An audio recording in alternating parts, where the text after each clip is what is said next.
This is the My Campaign Coach podcast, where we talk about how to win elections. Every week, we let you hear straight from the best consultants, operatives, and candidates in the game, all for one reason: to help you win. For more information about how we can help you win, visit mycampaigncoach.com. Now, here's your host, Raj Schaefer. Welcome to the How to Run for Office podcast from My Campaign Coach. This is the only weekly podcast that focuses on one thing: winning elections. I found a really cool app last week that I wanted to mention to you guys here at the beginning. It's called Buongiorno. It's a powerful tool for sharing personalized video messages, and I wrote an extensive blog article about it last week, and we'll link to it in the show notes.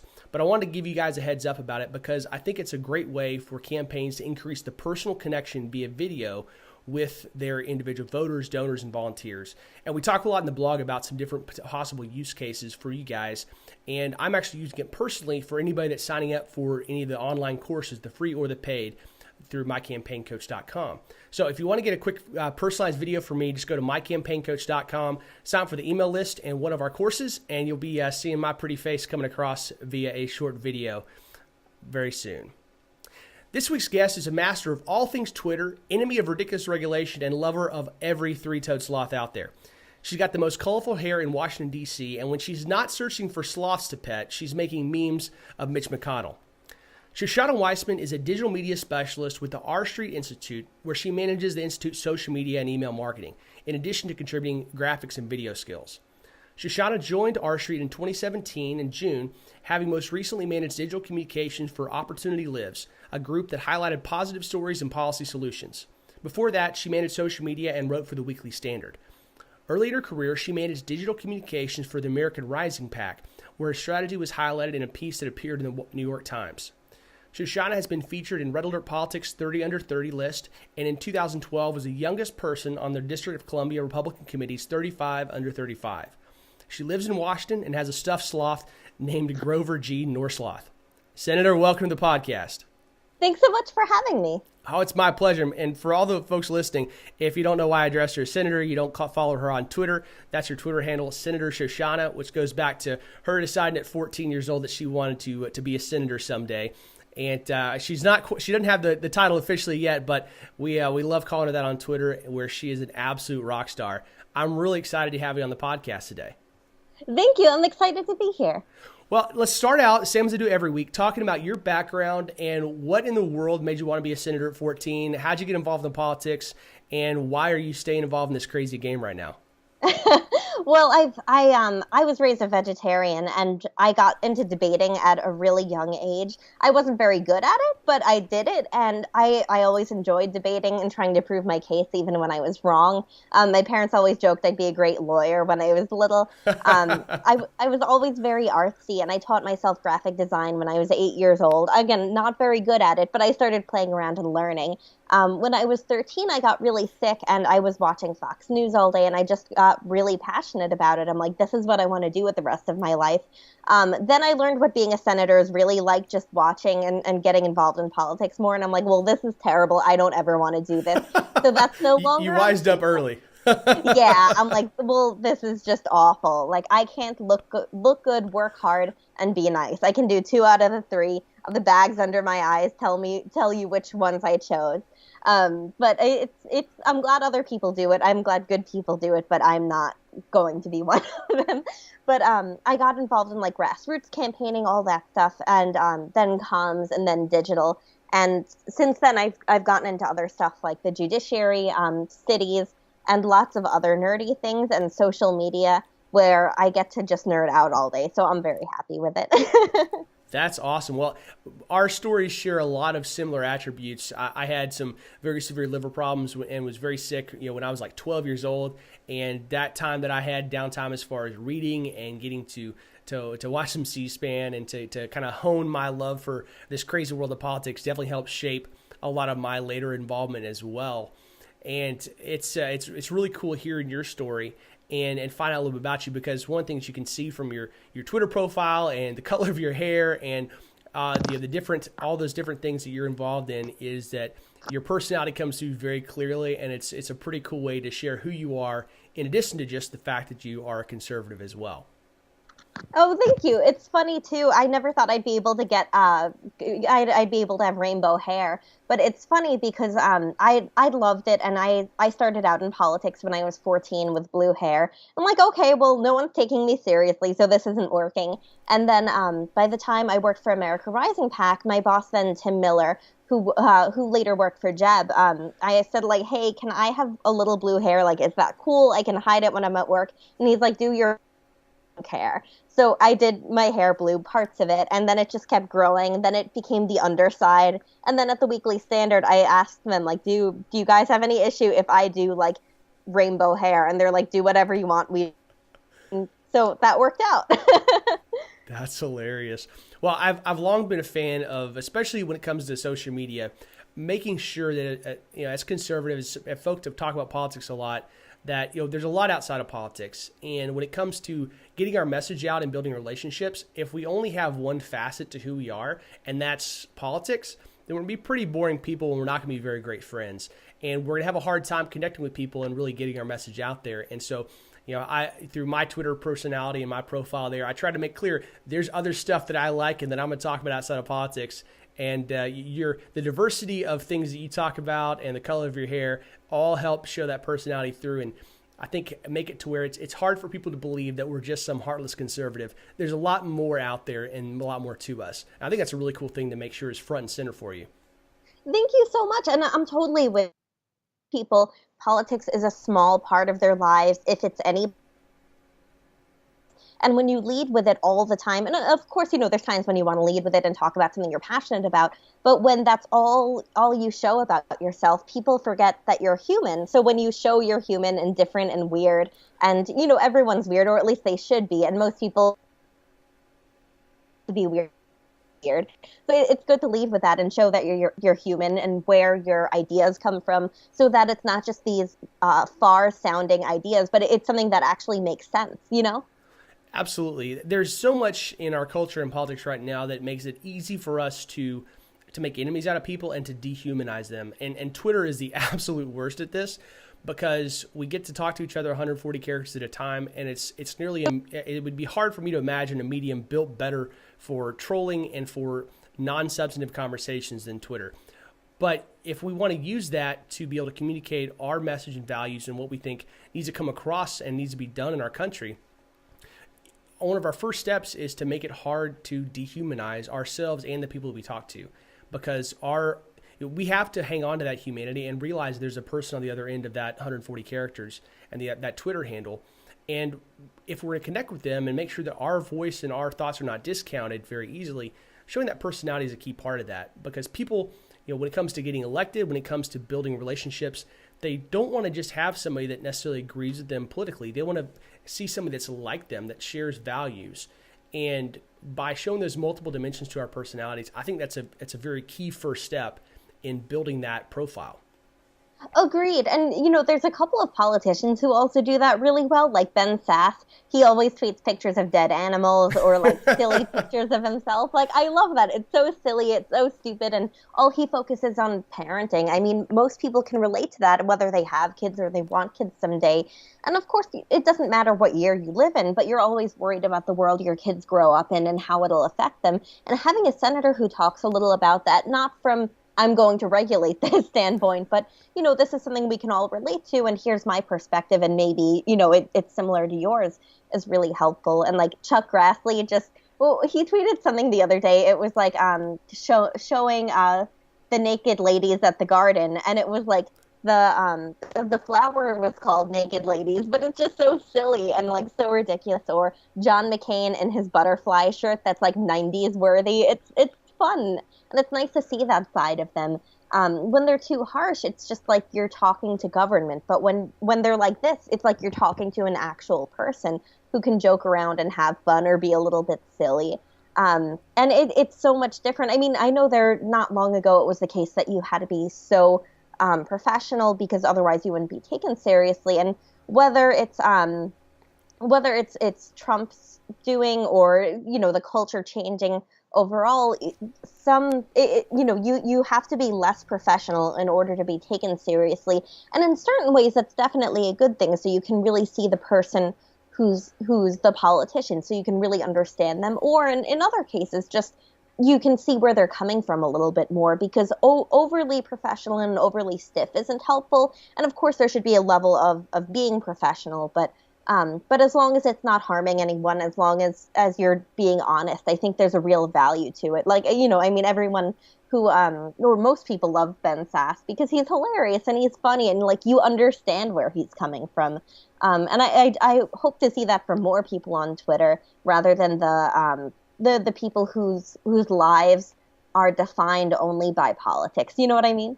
Absolutely. Well, and this is a really good segue into something that we've been talking about on the podcast a lot recently, and that's both the lessons to learn from 2016 and the power of branding, because I think that the two are one.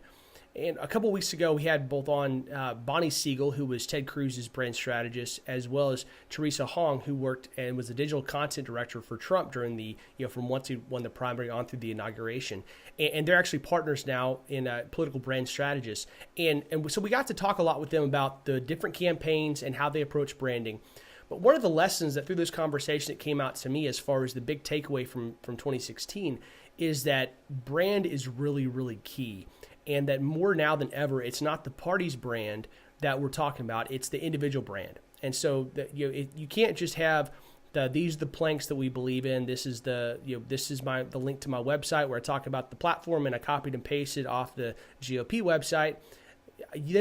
Voters want to see your personality and see that you're somebody that's like them, that you have a personality, and they want to see who you are as a person. And I think that whereas some people, I think, took the wrong lesson out of 2016 and was like, hey, we're going to adopt Trump's brand as ours, I think that's a mistake, because you shouldn't just take somebody else's brand and run with it thinking it's going to work for you. You got to really find your own. But that leads to another question, like, how do you identify that, especially on social media? Because there are some people that can do those things that, we've seen examples from Ben Sass to Ted Cruz, McConnell and Grassley, and McCain. These are different guys. They all happen to be senators in these cases, but there's plenty in the House. We see examples of people that are showing that personality and that other side of them through that medium. But for a first-time candidate that's just getting out there, how do you kind of try to find that dividing line between totally unprofessional and too stoic, too staid, too politician-y? Yeah, and I think that's a really good point, especially for people who are new to it. I think Ben Sass is a really good model as far as how he let himself show. Basically, he started very professional, very he came into Senate and didn't say anything for a year, as is tradition, and he wanted to show that he's respectable, that you can respect him. But then he got into showing his fun side a little bit more. So it's kind of like you have to start out a little bit more stoic. Not that you can't be nice or joke around or anything, but your first focus should be showing you're serious. And once people take you seriously, then joking around. I worked with a candidate back in 2012 who was running for Congress, and I managed his comms and social media, which is how I got into it. I was 19 at the time, and he gave me the opportunity, which showed me I don't like dealing with the reporters, but I really like dealing with social media, where I don't have to talk to reporters who will be mean to me. That's great. So I learned that then, but he was very nice, one of the nicest people you'll ever meet. It's brilliant. He knows everything. And I when we drive around together, he would have these amazing conversations with me where I would just learn so much. But something like him, because he would also joke around with people too. And he was the nicest guy. And when all that comes through, I think that really helps. And I think the silliness has to come with time, let it out a little bit here and there. Even Joni Ernst castrating the pigs, she had that moment, but for the rest of the time, she was very serious, very thoughtful. And I think that was a really good way to handle things. And there's times when it's going to be different, and you'll find the audience. Like, if you see people aren't really responding well to a certain silly story, you can try another, or just let out different parts of yourself, none of which are untrue, and not that you're hiding the truth in any way, but just focusing on what you're going to lead with and testing stuff out. There's no harm in testing it out a little bit in different ways. But I think the first focus should be being serious, then it should be being relatable, and of course always relating policy to people and everything like that. But it has to be that slow move where you're figuring out what people want, because it depends on where you're running, what you're running for, the political history there. When my ran, it was in an extremely corrupt county. I mean, my home county is just known for corruption on the level of Chicago. Like, it's so bad. So you got to be careful to show that you're serious and you're not planning to go with them on stuff and to be super corrupt, it's sad that that had to be the case. But that's not the case everywhere. Some places have really good family-style politics where it's not corruption, but you just tend to know everyone there. Maybe a lot of the politicians are related just because it tends to be a smaller town where a certain family tends to run it, or maybe it's a city where it's not like that. So it's kind of figuring out what the people in that area want, what people respond well to, studying past candidates, what people didn't like, and also seeing the reaction on different places. Like, maybe you can joke around with people in person, but if you joke around on Twitter, it doesn't get the right reaction, or on Facebook. So just kind of playing around with that and seeing what works. Everything's trial and error, especially with messaging. And I know a lot of candidates don't have a huge budget to test messaging, but if you can think about what you want to talk about and how you want to talk about it and mix and match it a little bit until you find the right balance, that can be a really good way to go about it. Well, and I definitely know that it's also helpful to have people that are around you to tell you when joke's funny or not. Yes, exactly. There are definitely a lot of people that I've seen on Twitter, and politicians seem to be victim of this frequently. Well, where they will put something out thinking, hey, I'm just testing this, but they didn't really think through how it might be received, and they end up falling flat on their face as a result. You know, as folks are thinking about that testing, what are some things they should stay away from, or maybe some examples that you can think of areas where this has gone really bad that they should stay far, far away from? Oh gosh, I mean, anytime you're going to talk about anything, make sure you know it inside and out, because, you know, a good example is like the Milo stuff. Like, some people think, oh, he's just a provocateur, he's not really a bad guy, but he kind of is, and maybe you don't need to test that out. Also, he's not a low. Usually, if you're talking about issues that are of direct relevance to your constituency, you'll have a better chance of it going well. You know, you might need to explain it a little bit, but that's fine. Where it gets dangerous is when you try to tag onto national issues to promote yourself. That's not really a smart idea unless it relates to your area, because then it looks like you're grandstanding, like you don't really care about the locality, that you just want to be seen. Like, that's not going to help you unless, you know, like a good example is Black Lives Matter. If you're having a lot of those protests in your area, you might want to address it and talk with them and sit down with them. But if you're not having a lot of those protests in your area and your locality is facing some real issues that don't relate to it, you want to be talking about those issues rather than that. Or again, if you're a politician in Charlottesville, your message should be way different than if you're in a different part of Virginia, like Alexandria, for example. And I think it's important to put your locality first. It's funny, too, because Chuck Grassley had said some really ridiculous stuff. Like, he said something like a couple of years ago, like the Dairy Queen in some town is really good for you know what, and he meant ice cream, but it sounded like really dirty, and it was so funny. And like, people know Chuck Grassley and that he's like that. But if almost anyone else had said that, they would be like, what are you saying? Like, hello? So Chuck Grassley can get away with it, but it's different for everyone.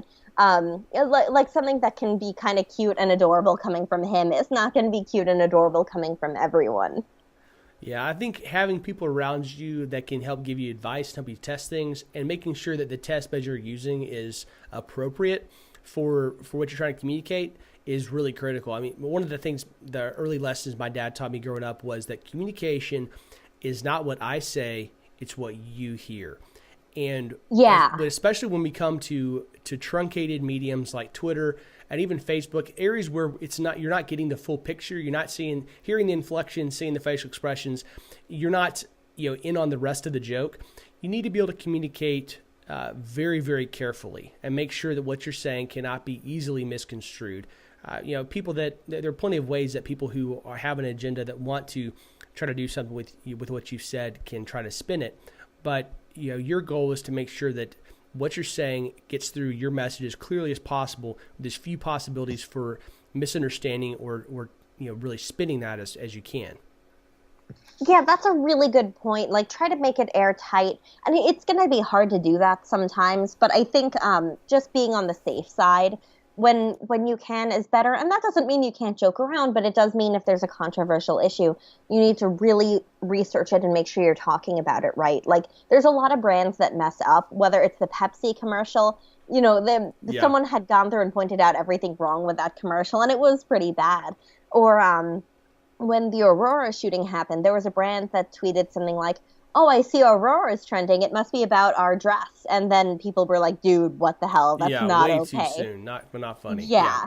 And so when something's trending, you need to research the issue, and you don't need to comment on everything. There's so many moving targets, but and that might be a big thing on Twitter or in the news. But what people care about is what you're going to do for them. Do they have high taxes? Is there a water issue near you? You need to be talking about that stuff, not focusing on all the moving targets. And of course, sometimes it'll make sense to talk, to speak out about something. But if you're doing that every day, if you have to if you have to try to come out looking morally superior on Twitter every single day, you're doing something wrong. But if you're talking about local issues every day and meeting with lots of different types of groups in your locality and talking to them about what matters to them and applying your principles to it, I mean, that's just the right way to do it. It's just fundamentals, but sometimes it doesn't look that way when the media is all, and not blaming the media, because I understand why they're focused on all this stuff. But the media is focused on the national issues. You have to be focused on what's affecting the people you want to represent. Well, you make a really good point that whatever you're putting out there needs to be tied in both with your locality and with the message you want to convey. Because we're recording this as the eclipse is about to start happening, and I can't tell you how many emails I've got from everybody from Pizza Hut to politicians that in the subject line it mentions the eclipse in some way or has some emojis in there related to the eclipse. And it's like I look especially at the political ones. I'm like, you guys are grasping so hard right now for any shred of relevancy. I was like, this is ridiculous. This has nothing to do with your message. This has nothing to do with anything you're talking about. But yet you're just trying to go for a little bit of clickbait. It's like, look, I'm all about trying to leverage what people are paying attention to further, their willingness to accept or to listen to what you're saying. But you got to be thoughtful about it and be like, hey, is there really an intersection between this popular issue and what I'm talking about? And more than that, is it constructive to tie the two together? Yeah, exactly. And it's amazing. I mean, one of my favorite memes, because it's so true, is the hello, fellow kids. Because it's true. Like someone had made a meme of that, but with the gay flag on it, with the rainbow flag. And they said, hello, fellow gays, as though, brands were doing that during gay pride events. And it's true. It's like, maybe your brand or your business does relate to it. But if it doesn't, you don't need to you celebrate every day. You can have fun with it. Like if it's like National Dog Day, of course, tweet a picture of your dog and share it on Instagram or whatever. But you don't need to do that for everything. Like the eclipse, like maybe, Ben Sass did a safety video with it. Like that was cute because he put the glasses on the dog, and that actually made sense because as people were going to be watching it. But let's say the eclipse was only over states that weren't his, then it really wouldn't have made that much sense. It's like, great, you're in with the coastal elites or whatever. But it's, you got to think about that. You're so right, though. I just can't stand all those branded messages. It's like, I don't care what this senator has to say about the eclipse if he's trying to tie it to policy, unless it's about sun policy. Sure, go for it then. But unless it is, or moon policy, cool. Maybe Newt Gingrich is moon Newt today. Sure, go for it. But otherwise, it's like, don't grasp at straws. You don't have to latch onto everything unless it's really clever. And think, is this really clever? If I wasn't interested in me normally, would I be interested in me now? And if the answer is no. Exactly. No, you're 100% right. But I think that kind of takes us very well into our my next big question, which is one of your areas of expertise is how do we message policy? Oftentimes what's very dry and what involves lots of long white papers. How do you message that to a public that has 140 character attention spans? And that's a problem that I think both political sides have an issue with. Conservatives, it seems like, I guess maybe just because I pay more attention to it, but the conservatives have a particular problem with taking these long white papers and all these policies we care about that we legitimately think are going to have a positive impact for the country as a whole and communicating that in an effective way to voters. You're really great at that. Talk to me a little bit about how, if I'm a candidate and I've got my list of major issues, how do I start looking at personalizing those and communicating those effectively to my potential constituents? Well, thank you. I appreciate that. I've spent a lot of time thinking about it because I'm a giant nerd and I like the nerdy language, but I know that most people don't because most people have lives. A lot of Right. Americans, a lot of people say, oh, Americans don't care. They're stupid. They don't care about policy. And it's like, well, they have jobs and they have kids and they also have dogs. Policy can't be the center of their lives. And if it is, that's a really bad thing. Yes. And I think that gets dangerous for most people. I mean, there's cases where, of course, a policy is really affecting someone, but when it is, that's what we should be talking about. Like, how does this affect specific people? Like, I love messaging regulatory reform because it's so personable, but instead we say big words like regulatory reform. Like, when you say that to someone, literally no one cares except me. But when you put the story behind it, it's like, oh my gosh. One of my favorite examples is with occupational licensing reform because it stops people from doing their jobs and it in some cases kills people. Like one of my favorite stories, it's tragic, but it's so important. In Louisiana, you had to be a licensed florist in order to be a florist because apparently you have to have a license to do floristry. And one of my friends, Clark Neely, who used to run IJ Center for Judicial Engagement, the Institute for Justice, he's now VP of Criminal Justice Reform at Cato, and he's amazing. He defended this woman, Sandy Meadows. Her husband died. She was older, and she didn't know any vocational skills other than arranging flowers. So she tried to do that, and she was doing it for a grocery store, but they cracked down on her because she wasn't licensed.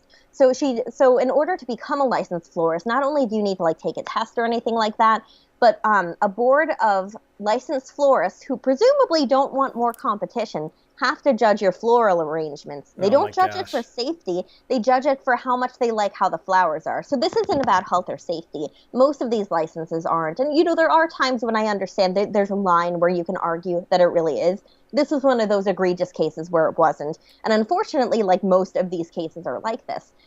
So they did a blind test where they had professional and unprofessional florists present their floral arrangements, and they couldn't tell the difference. There is no difference. It's how you like your flowers. It's you all don't taste. need a board. And, worst case, someone who's a bad florist gets a license and people stop going there. That's the worst that's going to happen. But people liked Meadows. But instead, she died alone and in poverty because she couldn't do the only work she knew how to do. IJ supported her for the last months of her life, trying to keep the AC on because it was hot where she was and she had health issues. But she died because she couldn't make floral arrangements. And when you put it like that, people really understand this isn't just, this nerdy, faraway issue. This affects everyone. And there's so many licenses. I think there's it's something like 30% of people have to have an occupational license, and it's not just for this; it's for other stuff. Whether it's Uber, you can drive, but if you drive and someone pays you, you need to be licensed. That's right. Insane. Of course, let's make sure that it's safe, reasonable regulations. But when the only reason you need a license is because someone is paying you for something, there's something wrong. Like New York City recently started cracking. It's an old regulation, but they only recently started cracking down on dog sitters. So if your 8-year-old cousin watches your dog, that's okay. But if you pay her, that's a crime. It's insane. It's just a nonsense. And also, when you tie this into criminal justice reform, it's fair to say that you shouldn't be over criminalizing things that aren't bad, that don't have health or safety issues. Like in New York City, while you have to have a license to watch a dog, you don't have to have a license in order to watch a baby. You can watch 3 babies at your home, be paid for it, but you can't watch 1 dog at your home. Oh my gosh. And when you tie all this stuff in, and I focus on licensing just because these stories are so unfortunately abundant, but there's so many issues like this where if you just tell the stories, here's who this hurts, and not in a misleading way where it's this isn't actually what hurt them, but really apply your principles to real people and to real policy, and people start to listen. And I just feel like we don't do that enough. And understandably, there's a lot of people working deep in policy, but you got to tie it all together. And there's some politicians out there doing that, but there aren't enough. Stories are such a powerful tool for communicating a message. 1, it helps simplify it, and 2, it helps personalize it. And I think that and when we're talking about anything from Obamacare to tax relief to cutting regulations, cutting licensing requirements, and egregious examples like there's so many stories out there, people that are hurt deeply by that, from the lady that you mentioned to literally thousands, if not tens of thousands of others, and we have the opportunity to be their champion.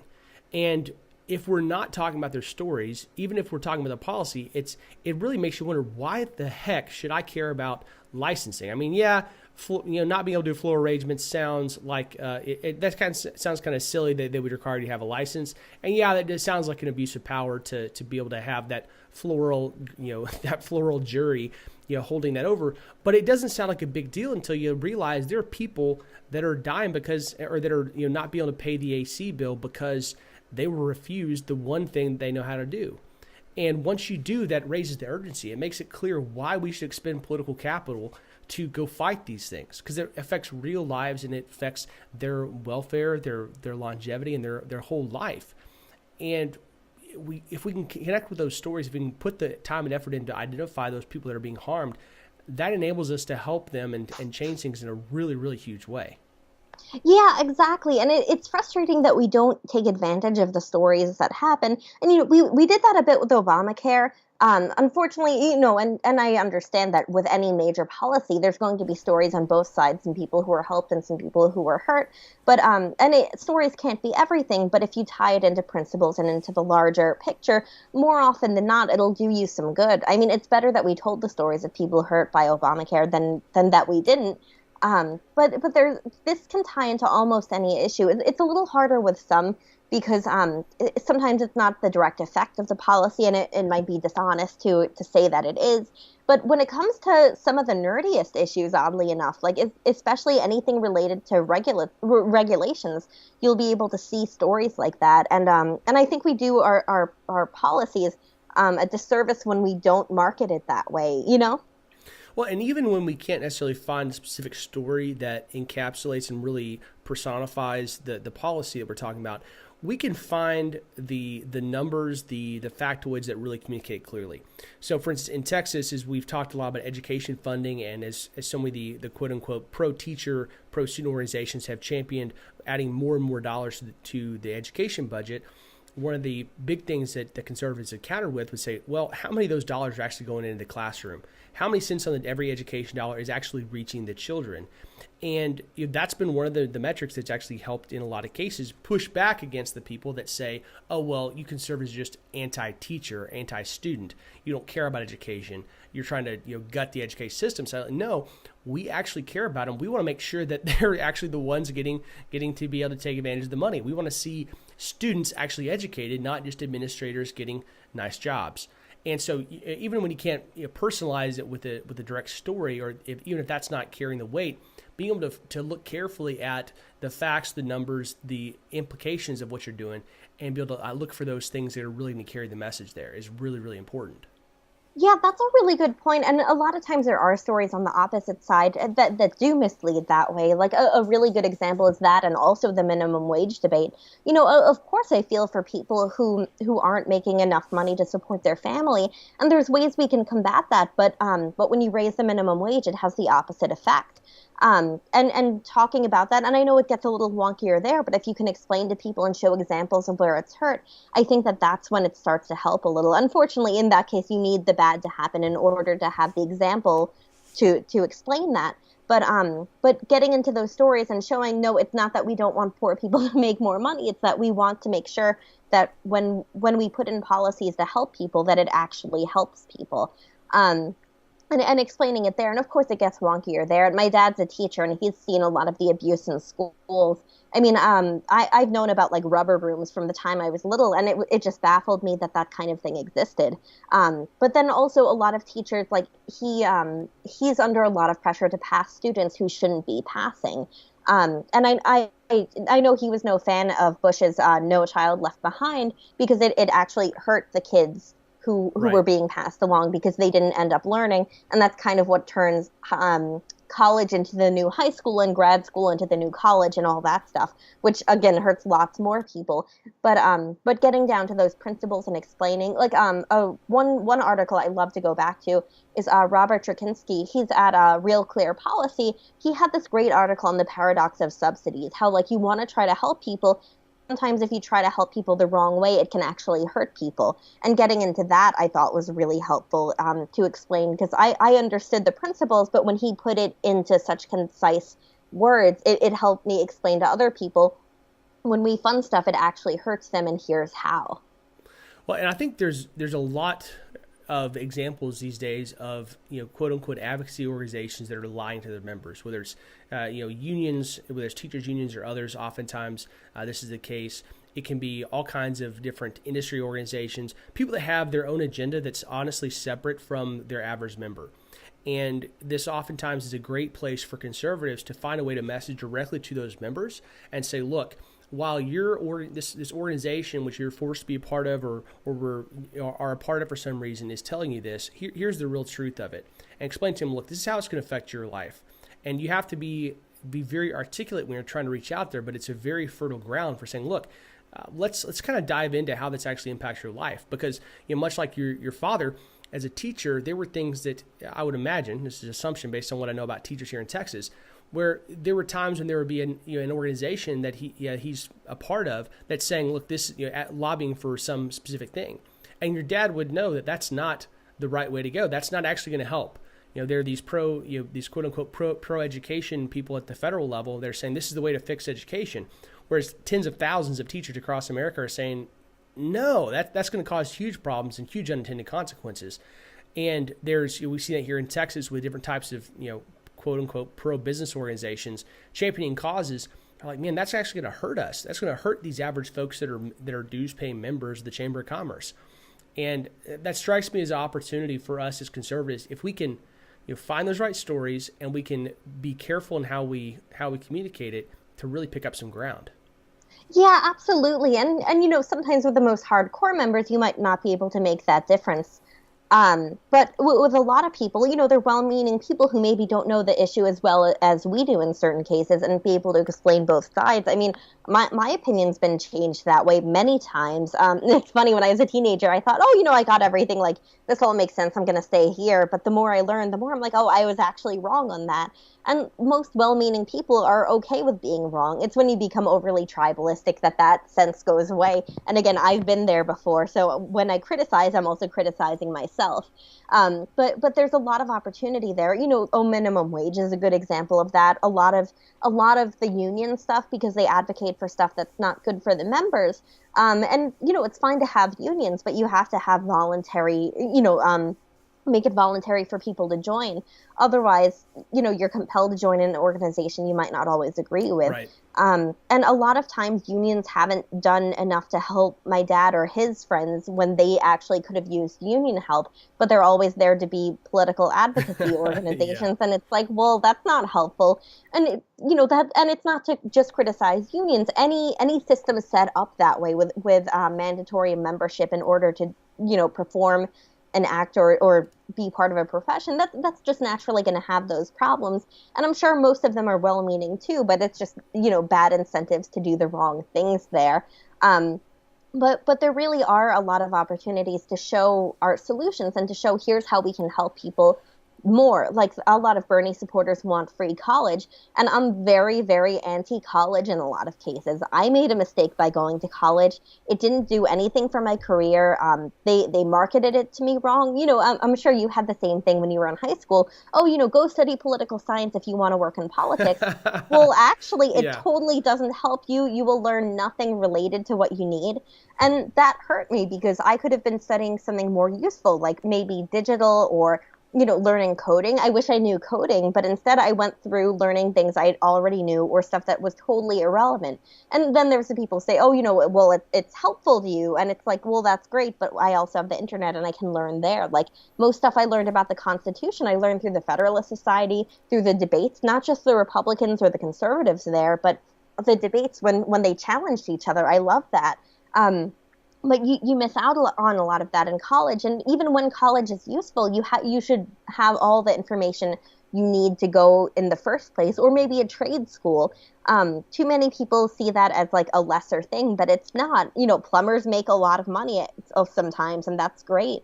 And if they don't, maybe they can do something else, or if they don't want to do that. But everyone should have that choice. And I think when we talk about college to people and the value of it, we need to be a little bit more caring. I think on a lot of issues, both sides could be a lot more caring about it, but showing our solutions and our ideas instead of saying, oh, well, this is a bad idea to help more kids go to college. And it's like, well, that doesn't sound very nice. How about, you No. explain it a little further?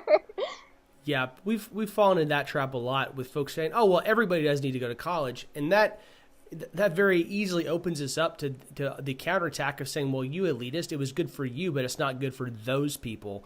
And you're right; it sounds just borderline barbaric, and like we don't care when that's not at all the reason. That's a conversation that my wife and I have had as we're expecting our first child. Is like, what are we going to teach our son about the value of education, where you get it, and I don't want to get too far down that rabbit trail because we could talk about make a whole podcast on that. But one area that I want to go into next is talking about how conservatives, how Republicans can market our conservative beliefs to cities. And that's especially important because we see a real divide, and it gets mistaken a lot as a racial one. But in a lot of urban areas, in fact, most urban areas, Republicans have a really, really hard time. And as we're seeing the shift towards cities and cities becoming larger and more people living there, and the shift away from the more rural areas, the kind of places that I grew up, there's a lot of misconceptions about why those occur, why those differences are there, and how we overcome them. And that's an area where you've really pioneered a lot of work and spent a lot of time. Talk to us a little bit about what causes those rifts and those differences and how we can kind of try to overcome those. For sure. And I'm forgetting who it was, but it might, and I might be totally botching this, but I think it might have been Lyndon Johnson who had said that if back in the 70s, I think, had said, if Democrats don't start winning rural areas, they're never going to win another national election. Well, lucky for them, rural areas aren't growing, cities are.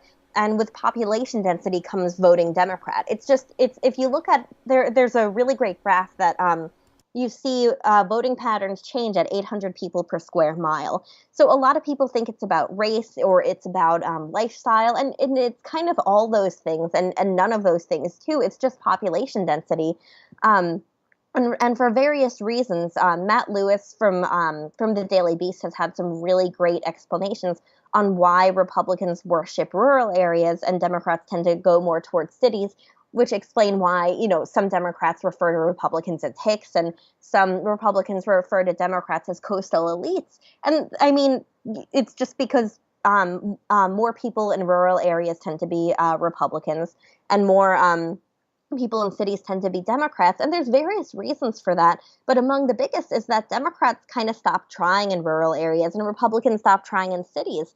And we're at the point where basically it's split about 50-50 population density wise. But, cities are growing. So we need to fix this problem now. And it's not just with minorities that we have issues. It's with everyone because it's like we forget how to campaign in cities. We know when we're in smaller suburban or rural areas, you go door to door, you talk to people about local issues, you show people you care about what matters to them. Then we go into cities and we're like, Obamacare is bad. Like, that's all we have, guys. And they're like, yeah. What the heck? Like, this isn't helpful. Like, of course, you talk about everything that affects them. But too many Republicans go into cities and don't talk about local issues. And even in Georgia 6, that was the Democrats' problem down there a little bit. I mean, you could tell he wanted to be a national figure. He didn't really care about the locality. I mean, I hope he did, but he just didn't come off that way, which was kind of frustrating. And it's like he didn't know how to talk to people in rural areas. And lucky for him, cities are growing, so it'll become a little bit easier. But we just need to get back to fundamentals. We need to go door to door, go to local meetings, really get involved in every part of the community. And if we did that, we wouldn't have these issues in cities, but a lot of people forget that. And then, Republicans tend to look down on cities a lot of times arbitrarily because neither cities nor rural areas are inherently virtuous or inherently bad. We just need to get out of that.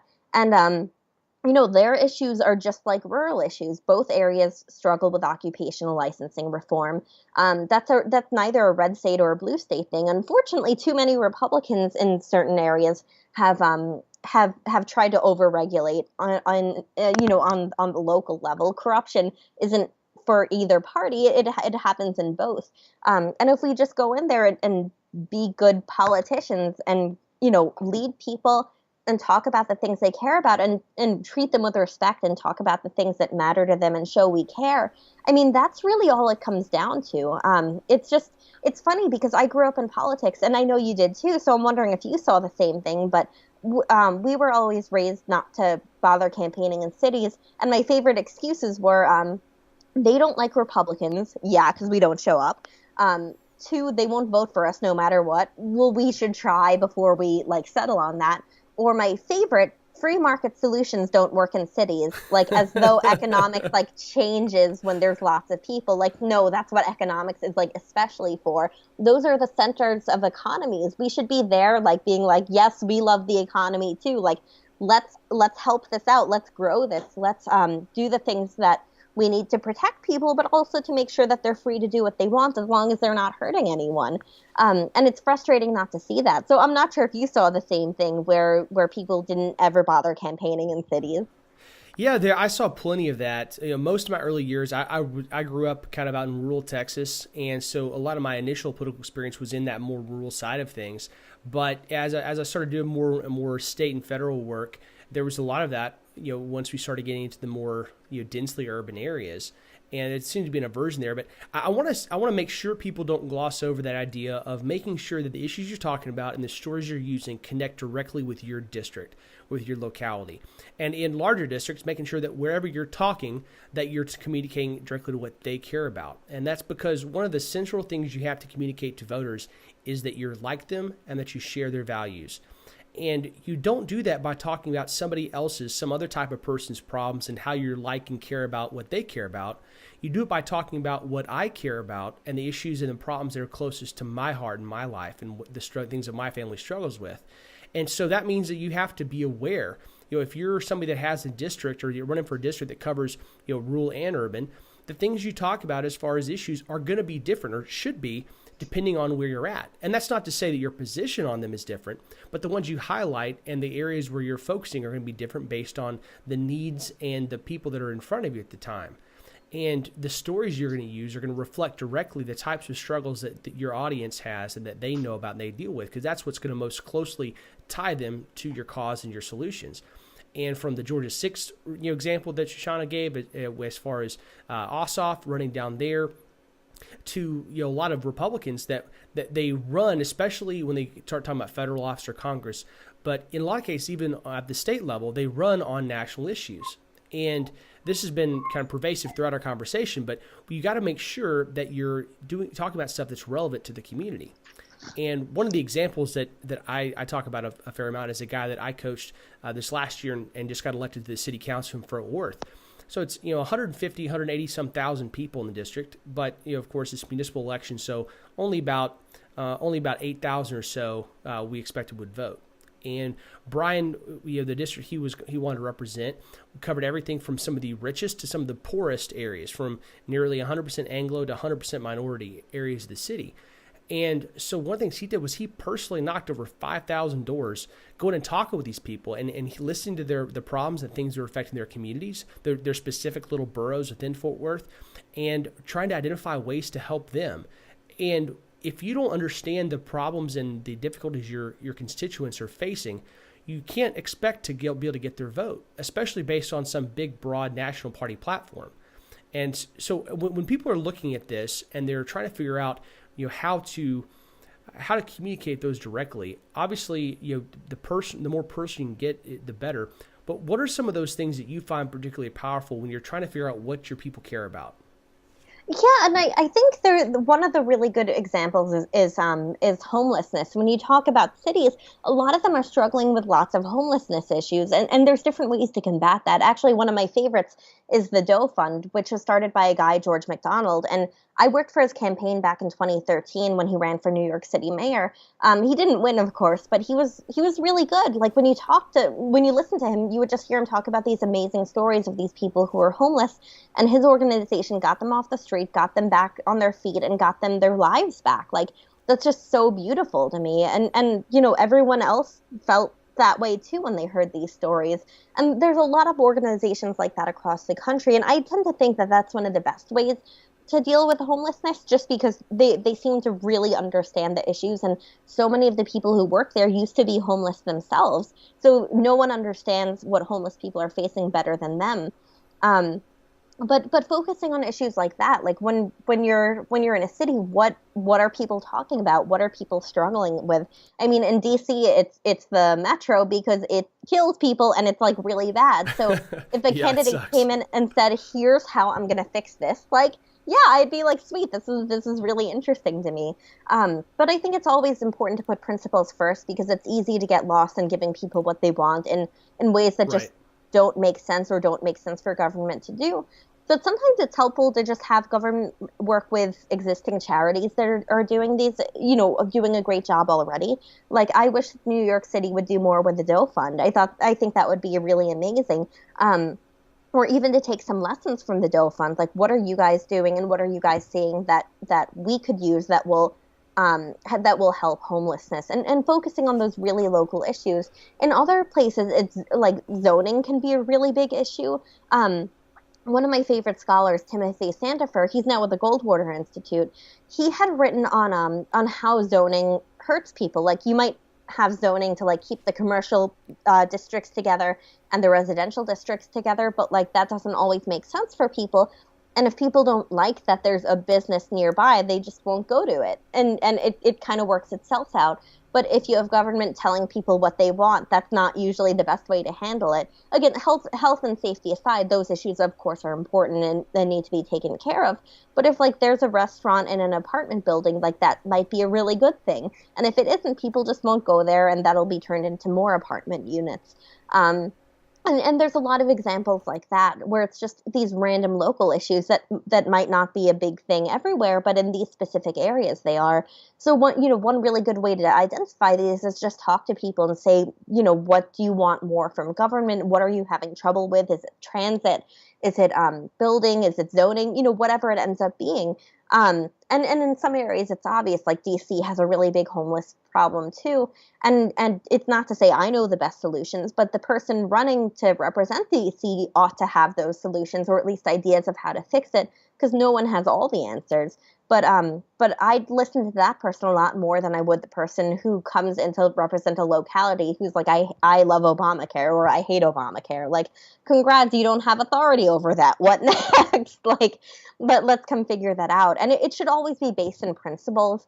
Because if you have a solid principle background and a base there, you should be able to apply those principles to fix problems. And if you can't, maybe you need to reevaluate your principles, and that's okay too.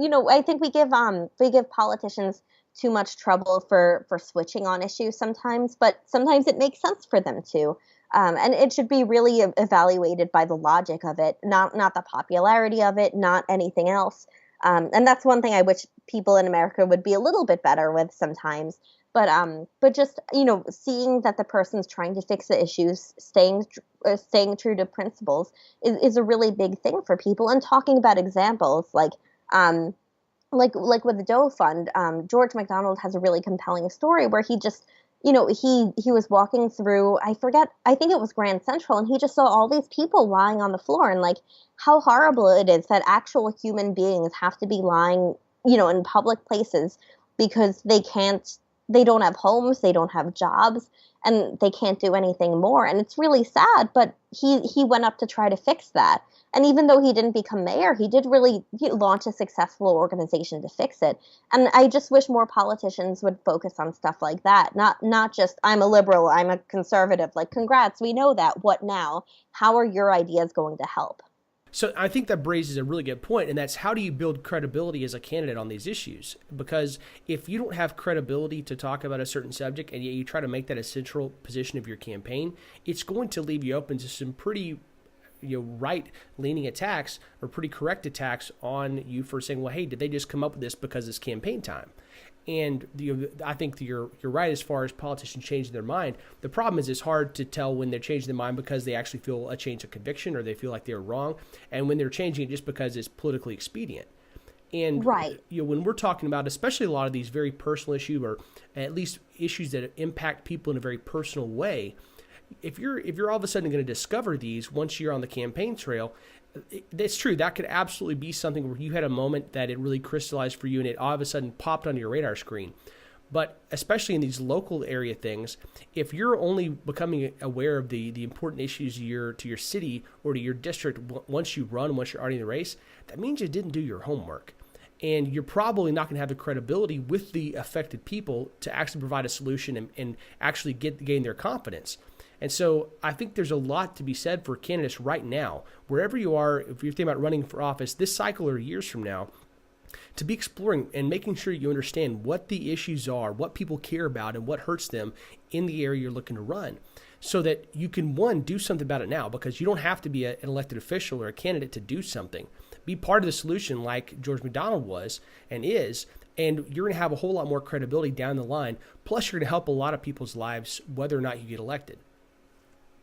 Yeah, that's exactly it. I mean, I wish people focused more on that. And, maybe you won't be elected to office, but if you can really help your community, that's a great thing.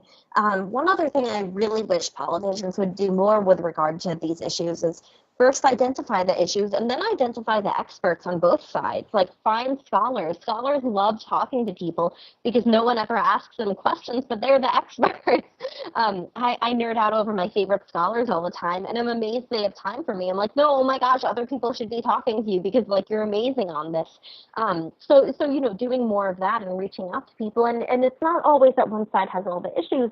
Usually, if you talk to both sides, you'll see a common ground on the problems and different solutions, but give it a shot. Sometimes the one side will have a really good messaging idea and the other side will have better principles, but at least you can learn from both of them. One thing I loved about Rand Paul was that he, when he was on Politico's 50 list, like the top 50 most influential a couple of years ago, the people who influenced him were my favorite people, like Georgetown's Randy Barnett, who's my favorite constitutional scholar. And Randy name drops him all the time. Rand Paul name drops him all the time. And I think that's the coolest thing. And that's how it should be. People happy about where they get their ideas from. And of course, people might be controversial here or there, but if you have a team of experts, especially if they're from both sides, coming together to help form your policy, that's great. And most of these guys work at think tanks or other academic organizations where they benefit when their policy becomes part of someone's platform or gets turned into law. So they're in a lot of cases, that's their reward already, because the organization sees they're being effective in spreading their ideas, and you get to use some of their ideas, and it's just a really mutually beneficial relationship. And I would just love to see more politicians nerd out with scholars. I think that politicians, if they would take a break and from listening to themselves and listen to just their campaign folks and go talk to real people, real voters, spend time with them, and talk to subject matter experts, they would learn an incredible amount, and their campaigns and their messaging would probably be better. We talked a few months ago to a buddy of mine named Sean Davis with the Federalist, and one of his early jobs was, or one of his bigger campaign jobs, was working with Rick Perry. And he was kind of at that nexus between the communication staff and the policy staff. And you can have really good communications and have terrible policy, and you're going to suck. And you can have great policy and terrible communications, and you're also going to be in as bad a position. But if you have the two that work together, well thought out policy, and you have strong communications, you're going to be a rock star.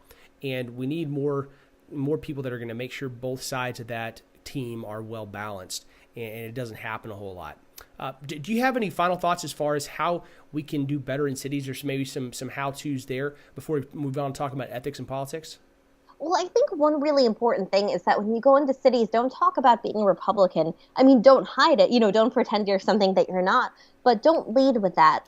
Too many people focus on those kinds of labels in good or bad ways, but people there really don't care what party you're from. They care why you care. Like, show up and show you care. Don't show up and then say, hey guys, I'm Republican. All my ideas are Republicans. That's it. Because a lot of these people, aren't used to Republicans coming in and campaigning, and they have their own idea of what Republican is. But you don't want to lead with that. You want to define it yourself and talk about it yourself, and define you, not define yourself as a part of a group. And I think that applies to a lot of things, but especially in this area, you want to explain how your ideas relate, and don't hide that you're a Republican. If someone asks, what party are you registered to, like, don't be afraid to answer that. But the only time it really makes sense to lead with that you're Republican is if you're talking to a group of people who are Republican. And even though you might be running under that party, or a lot of cities have systems where it's not that you run for either party, you just run and then there's like a runoff or something. But focus on you. Don't focus on the larger group that way. Yeah, that comes back to branding, and especially given that Republicans have done a very poor job and gotten regularly defeated in many big cities. If you start out by saying, waving that flag, and you say, hey, this is my brand, well, then people, if they're predisposed to already dislike that brand, then they're not going to give you the time of day or listen to what you have to say. You need to first establish who you are, and who you are as far as what kind of Republican you are, what kind of person, what kind of candidate you are, separate from any type of bigger party affiliation. And then you use the fact that you're Republican in areas where that's of a specific benefit to help curry favor those folks. Like I said, in all things, being consistent, not saying one thing to one group and another, having other positions to that second one. But you've got to make sure your brand is strong, and leading with who you are rather than what party or what letters next to your name on the ballot is a great way to do that. Yeah, that's exactly it. So one of the other areas you've done a lot of work in, and there are so many, is looking at ethics in politics and how we look at campaigns and winning without sacrificing our ethics in the process. And given our audience of people that are working campaigns, candidates, potential candidates, elected officials, all those folks, I think this is a really, really important topic for us to make sure we cover today. Talk a little bit about what you consider when you're looking at ethics in politics and campaigns, and what are some of the big areas where people need to be careful. Thank you. Well, it's funny.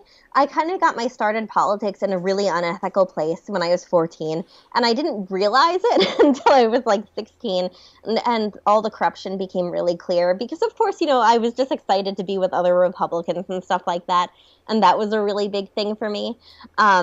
But it was kind of frustrating to see, because when I think for most people who get into politics at a young age, you really care about it and you really think that you're on the ethical side and the right side. And of course, sometimes you are, but it's a big group. Republicans are lots and lots of people, and it's not always going to be good people. And so I learned then what was going on, that people were stealing money from the government, giving jobs to unqualified people related to them, really messed up stuff. And anyone who tried to come in who didn't pay their dues and who didn't get involved in the corruption, the county GOP would go after them. When I was 17, my friend who I later worked for when I was 19, when he ran for Congress, he had run once before and I was supporting him. And the county GOP called me up and told me that I wasn't supposed to be supporting him and that they were really upset with me. So I just played it off like, oh, I'm sorry, I'm just trying to be nice to both sides. I didn't mean anything. And they're like, oh, no, you're good. But to try to intimidate me when I can't even vote, like that was just out of this world to me. And that's what wow. The norm was there. Like that was just the usual.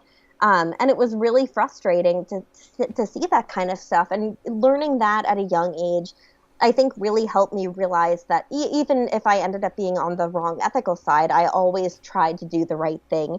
And I think when you don't see that from, for the people not introduced to that early, you don't really understand how being unethical can really hurt politics and the government, whether it's locally or nationally.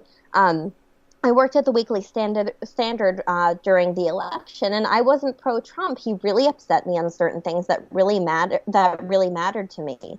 I mean, I didn't trust him to nominate the right justices. I wrote about it, and I quoted some of my favorite scholars on that who disagreed with each other on certain things within politics and within the judiciary, but they all agreed, like, we can't trust Trump to nominate good people to the judiciary. I'm super happy I was wrong because I love Gorsuch and he's amazing. But I wanted to try to do the right thing, and a lot of people got mad at me for that. But that's not, lots of people getting mad at you isn't a good reason to do something you think is wrong. And of course, lots of people supported Trump and they thought it was the right thing to do, and that's okay too. But it's just about doing the right thing for the right reasons. And like you were talking about, a lot of people trying to copy Trump and be just like him instead of being themselves. Like, that's not good, especially if they think that Trump is unethical. Like, I've seen people who you would never think would go with Trump on stuff. Now pretend that they're all just like him, and they'll make these intellectually dishonest attacks. And I wrote a long piece back in November on a lot of my political philosophies. And one of them is just a lot of these politicians are over-promising and under-delivering. And it's not to say, like, all other Republicans are immune from that. Like, that's been a problem for decades. I mean, I guess it's a problem as old as politics itself. Yeah, I think so. But when you overpromise and underdeliver, I mean, people are going to wake up. And maybe they won't wake up immediately, but they will at some point. Like, whether it's the Bannon Breitbart stuff you think is the waking up or something else, it's just, it's not the right thing to do. And I tend to think that the right thing to do in politics is also the wise thing to do. And even if it's not, if you're doing the right thing, at least you'll have your integrity. And I think that's better than not, although I think you can usually combine that into winning. But it's just frustrating when people put winning above ethics. And that's something that I don't always know how to deal with, but it's something that I think it is important for a lot of people to think about. Well, it comes down to some really core questions of integrity. And, I grew up with my grandparents were and still are, devout Democrats, as liberal as they come. And one of the things I learned very early on, and we got to spend the weekend down at my family ranch with them and others this weekend, I got to kind of relive and enjoy some of that, was that it's possible to disagree with somebody and to debate with them and to even have heated disagreements, but to still love them and to still think they're good people. And Republicans don't have a monopoly on being a good person. And I spending some time down in the state capitol or any city hall or capitol, you'll find plenty of people that maybe share the same letter next to their name that you do, that there's no way, once you know their character, you would want to spend a minute with them or let them into your own home. And there are Democrats that I know here in Texas that I would be happy to have a beer with, happy to spend time with, and that I think are generally good people. I disagree with them, and I'll fight tooth and nail to beat them in the next election. But that doesn't mean I think they're a bad person. And on the flip side, there are plenty of Republicans that's like, dude, I don't want you anywhere close to my wife and kids or my house. And we too often equate in popular culture this idea that there's a good and a bad side. And there are definitely huge policy implications that we have to keep in mind. But if we lose track of good and bad character in search of good policy, we're going to sacrifice something that we have a really hard time getting back. And so as a candidate, I think it's really important, as a candidate or as a staffer, that you make sure you're doing, as you said, Shoshana, the right things for the right reasons. Because you could look at a decision somebody made and they could be wrong, but they could have done it for the right reasons. And that may not excuse the results of their action, but it's at least important to know why they did it. And it's really easy, and it's kind of a popular game, if not just a national pastime, to assume the reasons and assume you know why somebody did something. And that's a fun game to play, and it sometimes is a trap we get sucked into. But you have to remember that you don't always know. And as a candidate, you want to make your character so consistent and so clear that your integrity is what you put first, that people know from the get-go that if you made a decision, that they know based on your past actions that it wasn't because you got bought off, it wasn't because you sold out, it was because that you legitimately believed that was the best thing for your constituents and for the people you represented. And it's hard to build up that kind of credibility unless it's built over a long period of time. But you've got to do it in such a way that you're never sacrificing that core integrity. Yeah, that's a really good point. And also, I think a lot of even the bad behavior here, and again, for myself included, starts in a good place. Like, I used to think everyone who disagreed with me on policy was a bad person, at least on these specific issues. Right. But if you start there and just assume you have the moral high ground, let alone everything else that's wrong with that, you're not going to work as hard to convince the people who disagree with you, who could be convincible. Yes, if you tell a Democrat, oh, I think all Democrats are bad people, well, they're not going to listen to you. Like, that's not how anything works. And I think that's a really important point. And when you start to think from other people's points of view, like, I think communism is really stupid, and I think socialism is really stupid and also very dangerous. But I also think there's a lot of people who mean well who say they like socialism, and I think they're wrong, and it frustrates me, but I know that they mean well in it. Or people who want government to be bigger in certain areas have good hearts, but I don't think that they're right about it. But I think if you explain to people, and if you feel the need to try to convince them, maybe not every single person you come across, but if someone asks you about, well, why is this a bad idea? And you say Democrats are evil, well, you've convinced no one. I mean, unless that person was a 3-year-old, then you've just gotten them into a bad mindset. Like, that doesn't help anyone either. But when you explain, well, here's why this is a bad idea and here's why this won't work, then people start to listen and know that you've actually thought it through. Yes. And if you don't do that on a regular basis, you become lazy and you forget why you got into all of this in the first place. And I think that's a really big issue that affects both sides. I mean, this isn't something that either side is immune to, but it can lead us to some really bad conclusions. And again, like, most Democrats and most Republicans are good people. Like, I can't stand when people say, oh, all these evil racists voted for Trump. And yes, some people who voted for Trump were racist, and that's bad. Most people who voted for him were just concerned about the future of the country, were concerned about Hillary, and thought that she would be really bad. And maybe they thought he was the lesser of two evils, or maybe they thought that he was a really good opportunity. That doesn't make them a bad person. And if you start from there, you're just not going to convince anyone. Like, when the Democratic chair recently had said that no people who were pro-life were allowed to be Democrats. Like, that's not helping anyone. No. Lots of people who are pro-choice and pro-life are good people. They just disagree on some really fundamental questions. And that's where a lot of the time, and Facebook and Twitter are no help to this. It's very easy, and it's quite cathartic to people in many cases to just express that, basically categorize everyone that disagrees with them as bad people. And it makes for nice, bright lines that they get to throw out there and immediately claim the moral high ground without any effort whatsoever, without taking a single question or articulating a single coherent thought, other than to say, if you don't like me, you're bad, or if you don't agree with me on this, then you're evil. And that's not what we're about, and it's not helpful. It sure won't help get you elected or help you convince people to vote for you. Instead, I think it's really important that we try to find opportunities to have those conversations. For instance, if I'm not going to have a conversation with Tom Perez, the head of the Democratic Party, about abortion, because he's not interested in listening. He's not interested in learning or even articulating a reason why. That's not going to be an honest debate, and because there's no chance that he would even entertain the idea of being wrong. But there are a lot of people out there, a lot of people that are pro-choice, that they might be open to hearing an argument or to discussing it. But they're not going to be open to it if I come and the first thing I tell them is, you're a baby killer, you're a murderer. So regardless of whether I think that's true or not, what I can do is I can ask them questions. I can approach it with the idea that they probably don't see themselves as evil. And I can try to ask them questions and converse with them in a respectful way that might lead to an opinion being changed. Whether it's on tax policy or education or abortion, if we actually believe that the things that we hold dear are important and those principles are critical to the stability and the future of our country, then we should do the hard work to convince people and to try to bring them to our side and communicate those values clearly. Taking the cheap shot and trying to claim the moral high ground, it puts you anywhere but the moral high ground in that kind of case. We have to articulate these and do the hard work necessary to actually go and win these debates, because unless we convince people to come to our side and to reconsider their positions, we're not going to pick up ground, we're not going to win, and we're not going to be able to do anything with these principles. They're just going to be sitting there on the shelf.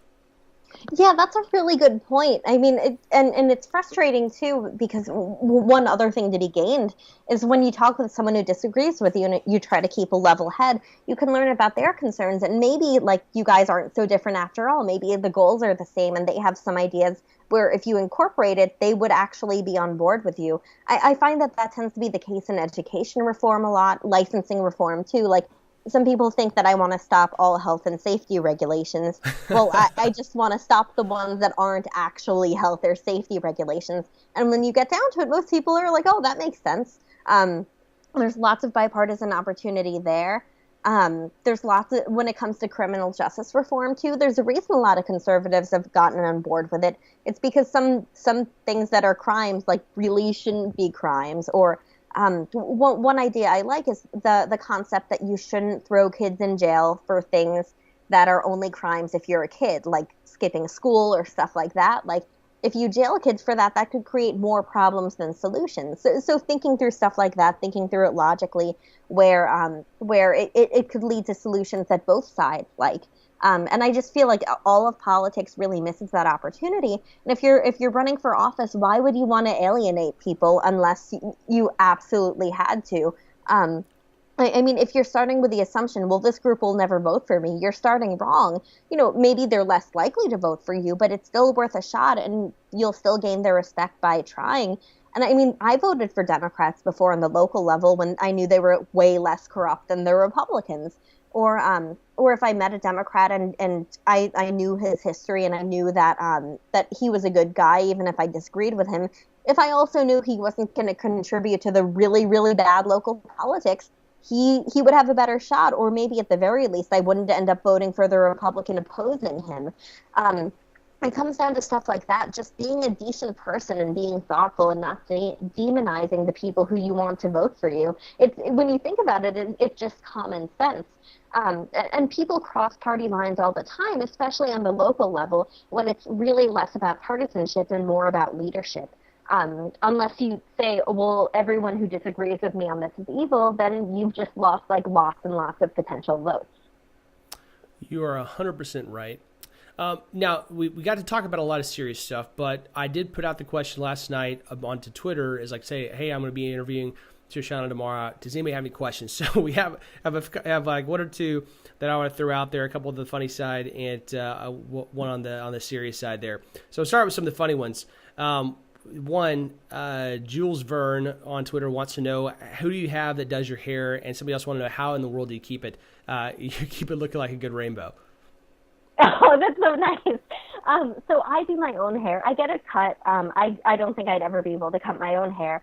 But it starts with the bleaching, and then I do the roots a dark blue, and I have 7 other colors. It's I use 1 shade of bluish green, 2 shades of purple, and I mix them all myself with conditioner, Manic Panic dye, but I might be switching over, and sometimes I use Pravana dye. I mix it all together, and each strand. So I divide my hair into 8 sections, and each section I divide into 2 to 4 more sections, and each of those I do the top, middle, and bottom different colors, and I do the roots of dark blue. And it takes a lot of upkeep. I usually have to do, I have to do a bleach bath about every 2 months, and a full bleach every 4 months or so, to get all the color out so I can redo it. It takes a lot. It's not that expensive. It's probably no more expensive than if I got it all professionally done. I do get it professionally bleached at the roots because I tried to do it myself, and nothing bad happened. It just didn't bleach as much as I wanted because I'm overly cautious. But it takes a while, but I like looking like a rainbow, so it's worth it.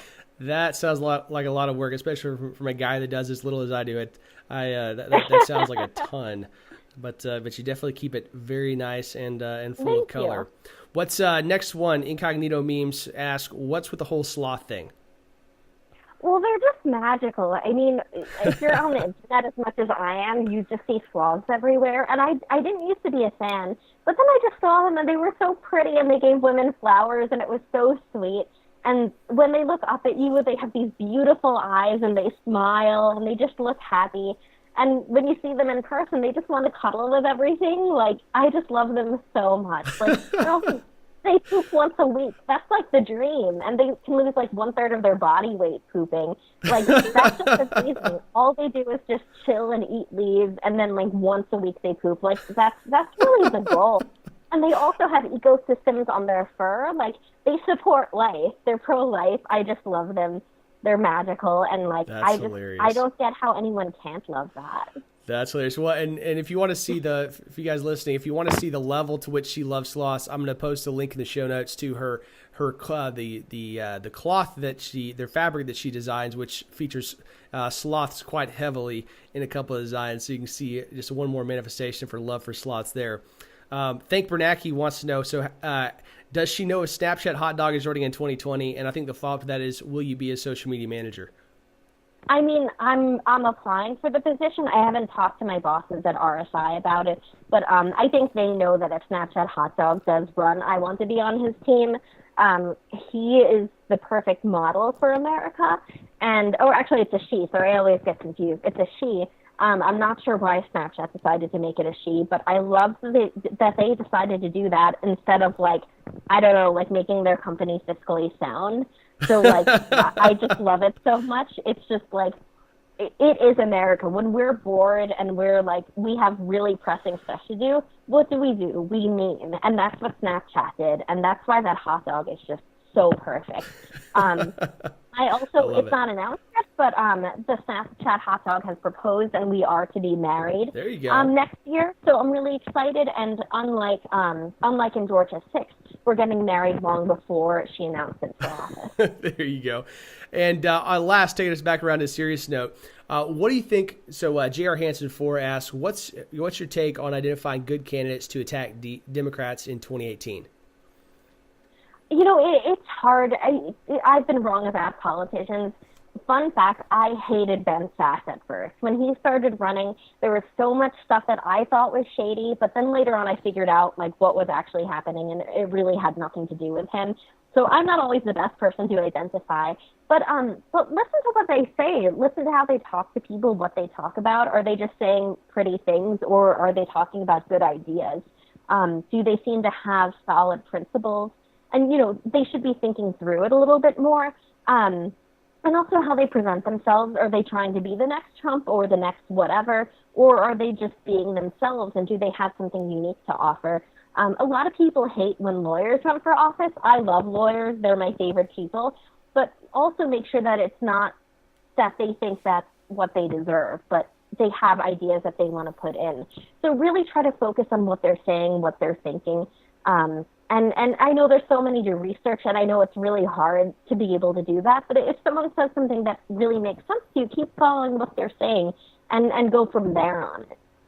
Well, Shoshana, thank you so much for joining us today. It's been a pleasure getting to talk to you online and off. I'm really excited about what you're doing on all these different areas, and I appreciate you sharing some wisdom with us today.